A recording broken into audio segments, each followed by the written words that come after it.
আসসালামু আলাইকুম। প্রিয় দর্শক, অন্য মঞ্চের আলাপ চাইতে আপনাদের সকলকে আমন্ত্রণ জানাচ্ছি। আপনাদের সামনে কথা বলছি ততক্ষণে প্রফেসর মোহাম্মদ ইউনূস বাংলাদেশে ফিরে এসেছে, কিন্তু আমি এখনো ঠিক বুঝতে পারছি না যে তিনি কেন ইটালিতে গিয়েছিলেন। এই যে রোমে যে বিশ্ব খাদ্য সংস্থার যে মিটিংটা হলো, সেখানে তো বিশ্বের কোনো সরকার প্রধান যাননি এক্সেপ্ট জিবুতি, একটা পূর্ব আফ্রিকার একটা ছোট্ট দেশ, একসময় ফ্রেঞ্চ কলোনি ছিল। সম্ভবত জিবুতির সরকার প্রধান গিয়েছিলেন। এমনকি যে দেশের যে শহরে সম্মেলনটা হচ্ছে, সেই ইটালির প্রাইম মিনিস্টার নিজেও যাননি, যার বাড়ি থেকে একদম কাছে। তাহলে সেই সম্মেলনে ডক্টর ইউনূসের কেন যেতে হলো? সেখানে তিনি গিয়েছেন, এয়ারপোর্টে তাকে রিসিভ করতে কেউ আসেনি, এমনকি বিশ্ব খাদ্য সংস্থারও কেউ আসেনি। সেখানে আমাদের ইতালির যে বাংলাদেশের রাষ্ট্রদূত আছে তিনি গিয়েছেন এয়ারপোর্টে। মানে এত অবজ্ঞা উপেক্ষা কেন? নোবেল শান্তি পুরস্কার বিজয়ী বাংলাদেশের অন্তর্বর্তীকালীন সরকারের প্রধান, বৈধ অবৈধ সে কথা বাদ দিলাম, তাকে রিসিভ করতে অ্যাটলিস্ট মানে বিশ্ব খাদ্য সংস্থার পক্ষ থেকে কেউ আসবে না? আমি জানি না যে আমাদের রোমে যে দূতাবাস আছে তারা আসলে কি কাজ করে, তারা কি এগুলো বিষয় দেখে না। আমি তো নিজেও টুকটাক এই জাতিসংঘ টঙ্গের বিভিন্ন সংস্থার কনসালটেন্সি করেছি। অ্যাটলিস্ট আমাদের জন্য কিন্তু এয়ারপোর্টে ওই ছোট্ট একটা কাগজে ডক্টর মিল্টন হাসনাত লেখে দু একজন দাঁড়িয়ে থাকে। অ্যাটলিস্ট অফিসের ধরেন ক্লার্ক বা কেরানি পর্যায়ের হলেও যায়, কিন্তু স্যারের জন্য কেউ গেল না। এটা তো আমরা তাকে পছন্দ করি অপছন্দ করি, আমার দেশের জন্য তো এটা ভীষণ অপমান। তাকে সদল বলে দেখা করতে হলো রোমের মেয়রের সাথে, এবং মেয়র তার চেয়ারে বসে আছে আর আমার স্যার একটা সোফা শেয়ার করেছে এক তরুণীর সাথে, এবং পুরা রুমের ছবিটা।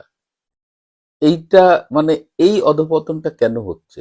কেন ইতালিতে স্যারের যাওয়া এত জরুরি হলো?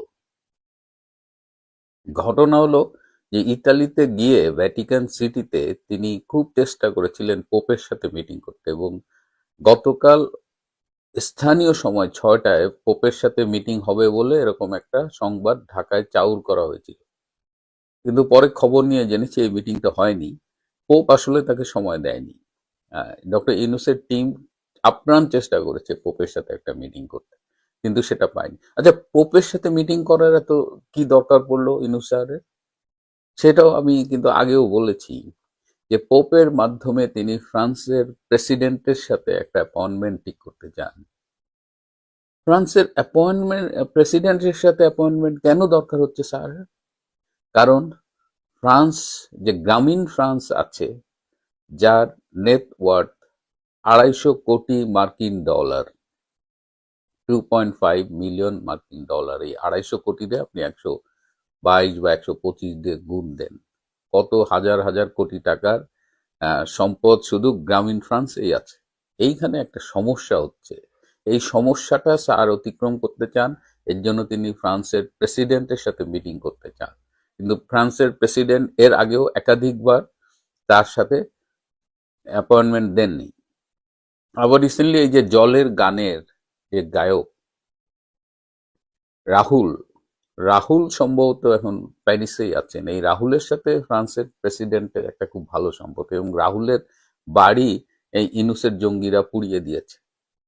ছোট্ট বিষয়, কিন্তু ব্যক্তিগত সম্পর্কগুলো আপনি অস্বীকার করতে পারেন না। সো ফ্রান্সের সাথে ডক্টর ইউনূসের একটা ঝামেলা হচ্ছে। এই ঝামেলা মেটানোর জন্য তিনি পোপের অ্যাপয়েন্টমেন্ট পেলেন না, ব্যর্থ মনোরথে বাংলাদেশে ফিরে এলেন। উনি যে 000 কথা বলেন, ওনার এই দেশ সফরটার একটা প্রাপ্তি হলো নেট জিরো। এখন তিনি একটা লবিস্ট ফার্মকে ধরেছেন, যারা ফ্রান্সে কাজ করবে, এবং ফ্রান্সের প্রেসিডেন্টের সাথে ডক্টর ইউনূসের সম্পর্ক উন্নয়ন এবং তাদের একটা মিটিং এর ব্যবস্থা করবেন। এর বাইরেও তিনি আরো 2টি লবিস্ট ফার্মকে নিয়োগ করেছেন। তার একটি হলো আমেরিকায় তার একাধিক লবিস্ট ফার্ম অলওয়েজ কাজ করে, অলওয়েজ। এটা আহ, তিনি যখন এই ইন্টারিম গভর্নমেন্টে আসেননি তার আগেও, আর এখন তো ইন্টারিম গভর্নমেন্ট হওয়াতে আরো সুবিধা হয়েছে। সর্বশেষ যে লবিস্ট ফার্মটা তিনি নিয়োগ করেছেন সেটা হলো যে কোনো ভাবেই হোক ট্রাম্পের সাথে একটা মিটিং করতে হবে, সেটা যত স্বল্প সময়ের জন্য হোক, এবং একটা মিটিং শেষে একটা সেলফি তুলতে হবে। এই সেলফি তোলাটা কেন জরুরি? এটার কারণ হলো এই যে গত জাতিসংঘের সাধারণ অধিবেশনে যোগ দিতে যে ট্রাম্প দম্পতির সাথে একটা ছবি আমরা দেখেছিলাম, যে ডক্টর ইউনূস এবং তার মেয়ে দিনা ইউনূসের, সেই ছবিটা তার প্রেস উইং এমন ভাবে প্রচার করেছিল, মানে যেদিন ডিনার হলো 23শে সেপ্টেম্বর, আর ছবিটা আমরা পেলাম বোধহয় 26শে সেপ্টেম্বর, মাঝখানে 3 দিন গ্যাপ, যেখানে ছবি তুললে সাথে সাথে আমরা ফেসবুকে পাই, অন্যান্য মিডিয়ায় পাই, যেখানে ডক্টর ইউনূসের প্রেস উইং তারা দাবি করে তারা সারাক্ষণ কাজ করছে, এবং কি রাত 3টায়ও তারা কাজ করে। কি কাজ জিজ্ঞেস করলে জানা যায় যে তারা ফেসবুক, হোয়াটসঅ্যাপ, এই যে মিডিয়ায় বিভিন্ন ইনফরমেশন ডিসেমিনেট করছে। তো এই ট্রাম্পের এই দম্পতির সাথে ছবি তোলার মূল ঘটনাটা আপনারা পরে জেনেছেন, আমিও বলেছি যে এটা হোয়াইট হাউস থেকে এডিট করে দেওয়া হয়েছে। ট্রাম্পের পাশে দাঁড়িয়ে ছবিটা তোলা হয়নি। ট্রাম্প দম্পতি আগে একটা ছবি তুলে রেখেছিল, আর পরে ডক্টর ইউনূস এবং তার মেয়ে আলাদা, মানে ফাঁকা মঞ্চে পোজ দিয়েছে। এরকম আরো কয়েকটা দেশের সরকার প্রধানরা পোজ দিয়েছে, এবং পরে এই দুটো ছবি জোড়া দিয়ে এডিট করে দিয়েছে। তো এই বেইজ্জতি যখন এই ফাঁস হয়ে গেল, এই কেলেঙ্কারির কথা যখন সবাই জেনে গেল, তখন ইউনূস শিবিরে একটু বিষাদের ছায়া পড়েছে। তারা হলো যে যে করেই হোক তারা ট্রাম্পের সাথে একটা ছবি তুলতে চায় ডক্টর ইউনূসের, এবং তাদের কথা হলো যে আমেরিকার সাথে আমরা এত কিছু করছি, আমেরিকার জন্য এত দালালি করতেছি, গালি খাটতেছি, উঠতে বসতে, বাংলাদেশটাকে তাদের হাতে তুলে দিছি, আর ট্রাম্প কি এমন হয়েছে যে আমাদের ইউনূসের সাথে একটা ছবি তুলবে না? সো দাও, লাগাও লবিস্ট ফার্ম। এরপরে আরো একটা লবিস্ট ফার্ম, সেটা আরো ইন্টারেস্টিং। আপনারা জানেন যে 2011 সালে, আর ভারতের সেই সময়ের প্রধানমন্ত্রী ছিলেন ডক্টর মনমোহন সিং, বর্তমানে প্রয়াত। মনমোহন সিং এর সাথে ডক্টর ইউনূসের একটা সম্পর্ক ডেভেলপ করেছিল, এবং তিনি বেশ কয়েকবার দেখাও করেছেন। ডক্টর ইউনূস দাবি করেন তারা ব্যক্তিগত ভালো বন্ধু, কিন্তু বিষয়টা আসলে অত ওয়ার্ম রিলেশনশিপ না, but they use to know each other, কারণ মনমোহন সিংও একজন ইকোনমিস্ট ছিল। এরপরে সম্ভবত 2018 সালে তিনি ভারত থেকে একটা পুরস্কার পেয়েছিলেন, অ্যাওয়ার্ড পেয়েছিলেন, এবং সেই অ্যাওয়ার্ডটি তাকে হ্যান্ড ওভার করেছিলেন বর্তমান ভারতের প্রধানমন্ত্রী নরেন্দ্র মোদী। তো সেই নরেন্দ্র মোদী আজকে হঠাৎ করে ডক্টর ইউনূসের দিক থেকে মুখ ফিরিয়ে নিলেন কেন? সেই সময় যেভাবে পুরস্কারটা দেওয়া হলো, এমন একটা ধারণা দেওয়া হলো যে মোদীর সাথে ডক্টর ইউনূসের খুব ভালো সম্পর্ক, কিন্তু বাস্তবে তো আমরা সেটা দেখছি না, বরং সম্পর্কটা, ভারত বাংলাদেশের সম্পর্কটা এখন তলানিতে।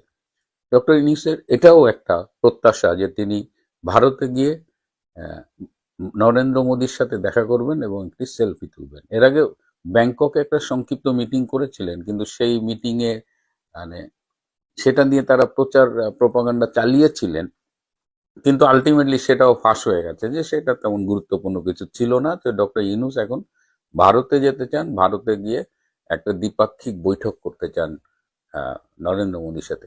এর জন্য আবার সেই লবিস্ট ফার্ম।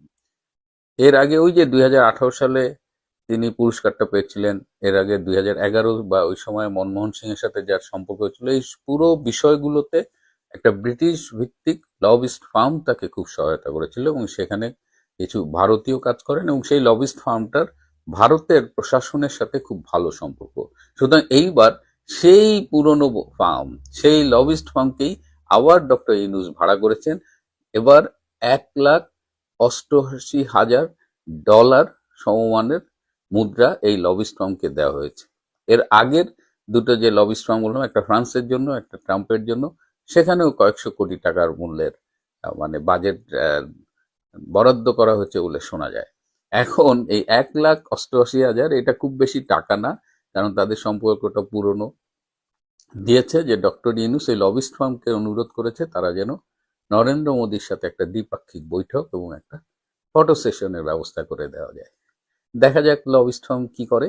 কিন্তু যে প্রশ্নটা উঠেছে যে এই যে লবিস্ট ফার্মের পেছনে জলের মতো টাকা খরচ করা হচ্ছে, এই টাকাগুলো কার?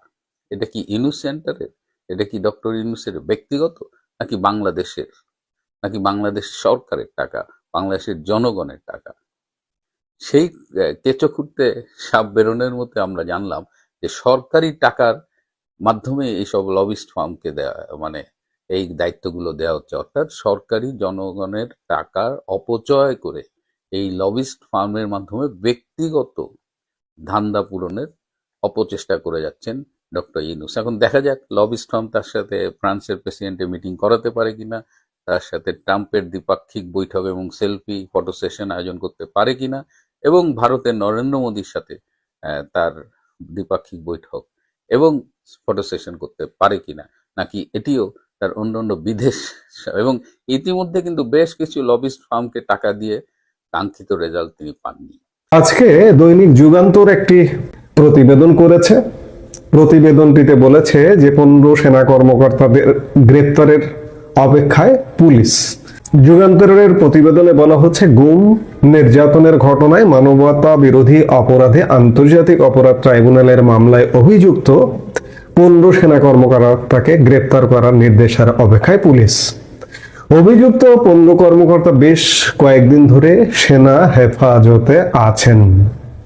এখানে একটু বলা দরকার, আমি বারবার বলি, তারপরেও আমার হয়তো অন্য কন্টেন্ট আজকে আপনি এখন যিনি শুনছেন হয়তো শোনেননি, যে সেনা হেফাজতে আছেন। হেফাজত মানে কিন্তু গ্রেপ্তার নয়। 8 তারিখ, আজকে 15 তারিখ, 1 সপ্তাহ হয়ে গেছে।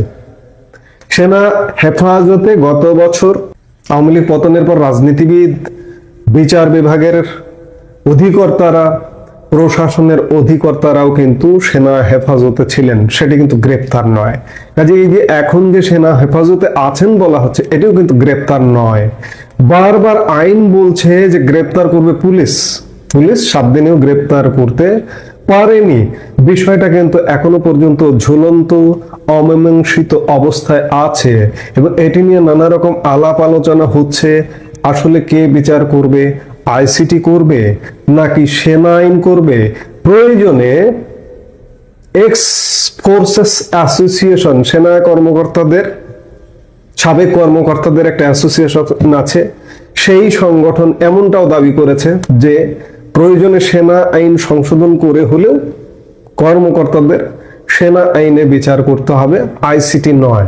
তাহলে বিষয়টি কিন্তু ঝুলে গেছে, ঝুলন্ত অবস্থায় আছে আজকে 7 দিন যাবত, এবং আগামী 22 অক্টোবর আদালতে হাজির করতে হবে, আইসিটির যে বিশেষ ট্রাইব্যুনালের আদালতে, এই ওয়ারেন্ট ইস্যু যাদের হয়েছে তাদেরকে। মাঝখানে আরো 7 দিন, এর মধ্যে নিশ্চয়ই একটি সুরাহা হবে। প্রসিকিউশন বিভাগের মতে গ্রেপ্তারের এখতিয়ার একমাত্র আইন শৃঙ্খলা বাহিনী তথা পুলিশের। যদি পুলিশ তাদের গ্রেপ্তার করে তখন আইন প্রযোজ্য হবে। সেক্ষেত্রে গ্রেপ্তারের 24 ঘন্টার মধ্যে আদালতে আনতে হবে। ট্রাইব্যুনালে অভিযুক্ত সেনা কর্মকর্তাদের সেনা আইনের বিচারের দাবি জানিয়েছে এক্স ফোর্সেস অ্যাসোসিয়েশন। আমি খানিক আগে এগুলো বললাম। সংগঠনটির দাবি, প্রয়োজনে সেনা আইন সংশোধন করে গুমের মতো গুরুতর অপরাধে জড়িত কর্মকর্তাদের বিচার নিশ্চিত করতে হবে। এদিকে যুগান্তর ডিএমপি কমিশনার শেখ সাজ্জাদ আলীর কাছে এই বিষয়টি নিয়ে জানতে চেয়েছিলেন। ডিএমপি কমিশনার বলেন যে বিষয়টি অনেকটা নির্ভর করছে সেনাবাহিনীর ওপর, আমাদের তেমন কিছু করার নেই। যারা হেফাজতে আছেন তাদের আমরা গ্রেপ্তার করব নাকি সেনা আইনে বিচার হবে সে বিষয়ে আমি এখনই কিছু জানি না। অর্থাৎ পুলিশের মধ্যেও দ্বিধা দ্বন্দ্ব কাজ করছে যে এটি আইসিটিতে বিচার হবে নাকি সেনা আইনে বিচার হবে। দ্বিধাদ্বন্দ্ব কাজ করছে বলে পুলিশ জানে না। পুলিশের কাছে তো আইসিটি বা চিফ প্রসিকিউটরের বক্তব্য অনুযায়ী পুলিশের কাছে গ্রেপ্তারি পরোয়ানা ইতিমধ্যে পৌঁছে যাওয়ার কথা, কিন্তু ডিএমপি কমিশনার বলছেন জানি না। ডিএমপি কমিশনার আরো যা বলছেন যে আমাদের যা হুকুম দেবে আমরা তাই করব, কোর্টের আদেশ এখনো আমরা পাইনি। ডিএমপি কমিশনার এটি বলছেন। সেনাবাহিনী থেকে যদি আমাদের কিছু বলে তাহলে আমরা তাদের সহযোগিতা করব, তাদের সঙ্গে আমাদের যোগাযোগ চলছে। এক প্রশ্নের জবাবে তিনি বলেন, অনেকগুলো গ্রেপ্তারি পরোয়ানা ঢাকার বাইরে চলে গেছে, সেগুলো আনা হচ্ছে, এছাড়া আরো কিছু প্রক্রিয়া চলছে। এদিকে পুলিশ সদর দপ্তরের উচ্চপদস্থ এক কর্মকর্তা জানিয়েছেন, ঢাকা সেনানিবাসের একটি ভবনকে রোববার সাময়িকভাবে কারাগার ঘোষণা করা হয়েছে। 15 সেনা কর্মকর্তাকে গ্রেপ্তার দেখানোর পর আদালতে হাজির করা হবে। আদালত নির্দেশ দিলে তাদের সেনানিবাসের সাময়িক কারাগারে রাখা হবে। সাময়িক কারাগারটি পরিচালিত হবে ঢাকা কেন্দ্রীয় কারাগারের অধীনে। যুগান্তর স্বরাষ্ট্র মন্ত্রণালয়ের যুগ্ম সচিব খলিল আহমেদের কাছেও এই বিষয়টি নিয়ে জানতে চেয়েছিলেন। খলিল আহমেদ বলেছেন, বিষয়টি খুবই সেন্সিটিভ। আমি বলবো না যে এ নিয়ে কিছু জানি না, অনেক গুরুত্বপূর্ণ তথ্য আমার জানা আছে, কারণ এ সংক্রান্ত ডেস্কটির দায়িত্ব আমার, কিন্তু আমার হাত পা বাঁধা, তাই কোনো তথ্য দিতে পারছি না। কিছু বললে সচিব মহোদয় বলতে পারেন। যুগান্তর কারা অধিদপ্তরের এআইজি জান্নাতুল ফরহাদের কাছেও জানতে চেয়েছেন বিষয়টি নিয়ে। জান্নাতুল ফরহাদ যুগান্তরকে বলেন, সাময়িক কারাগার ঘোষণার বিষয়ে আমরা অবগত। এই কারাগারটি পরিচালিত হবে ঢাকা কেন্দ্রীয় কারাগারের অধীনে। এর বাইরে এই মুহূর্তে কোনো তথ্য আমাদের কাছে নেই। সেখানে কারা থাকবে, কোন পদমর্যাদার কর্মকর্তারা দায়িত্ব পালন করবেন, কারাগারটি কতদিন মেয়াদের হবে, এসব বিষয়ে সুনির্দিষ্ট কোনো নির্দেশনা আসেনি। নির্দেশনা পাওয়ার পর আমরা যথাযথ ব্যবস্থা নেব। এদিকে হেফাজতে থাকা অভিযুক্ত সেনা কর্মকর্তাদের সুষ্ঠু বিচারের জন্য সেনা আইন সংশোধনের দাবি জানিয়েছে এক্স ফোর্সেস অ্যাসোসিয়েশন। আমরা খানিক আগে যেটি বললাম, মঙ্গলবার ঢাকা রিপোর্টার্স ইউনিটির সাগররুনি হলে এক সংবাদ সম্মেলনে এই দাবি জানিয়েছে সংগঠনটি। গুজব নয়, দেশপ্রেমী ঐক্য, সেনাবাহিনী ও জনগণের মধ্যে বিভ্রান্তি সৃষ্টির অপচেষ্টা প্রতিহতকরণ প্রসঙ্গে শিরোনামে সংবাদ সম্মেলনের আয়োজক এক্স ফোর্সেস অ্যাসোসিয়েশন। অর্থাৎ চাপ বাড়ছে কিন্তু এই বিষয়টি নিয়ে। এতে সংগঠনটির সাধারণ সম্পাদক লেফটেন্যান্ট অবসরপ্রাপ্ত সাইফুল্লাহ খান সাইফ লিখিত বক্তৃতায় বলেন, আমরা অপরাধীদের বিচারের পক্ষে, তবে সেই বিচার হতে হবে স্বচ্ছ, সুনির্দিষ্ট প্রমাণের ভিত্তিতে এবং সংবিধান ও মানবাধিকারের মূলনীতির আলোকে, যেখানে কোনো ফুল স্টপ থাকবে না। আর্জেন্টিনা, চিলি, মেক্সিকো ও তুরস্কে সেনা আইন সংশোধনের মাধ্যমে ডিক্টেটরদের বিচার হয়েছে। বাংলাদেশেও প্রয়োজনে সেই পথ অনুসরণ করা যেতে পারে। তিনি বলেন, আন্তর্জাতিক অপরাধ ট্রাইব্যুনাল ও সেনাবাহিনীর মধ্যে সমন্বয় রেখে ম্যানুয়াল অব ব্যানজিন মিলিটারি আইন সংশোধন করে বিচার কার্যক্রম পরিচালনা করা উচিত। এভাবে যদি করা না হয় তবে ভবিষ্যতে এই বিচারের স্থায়িত্ব বা টিকে থাকার সম্ভাবনা কম।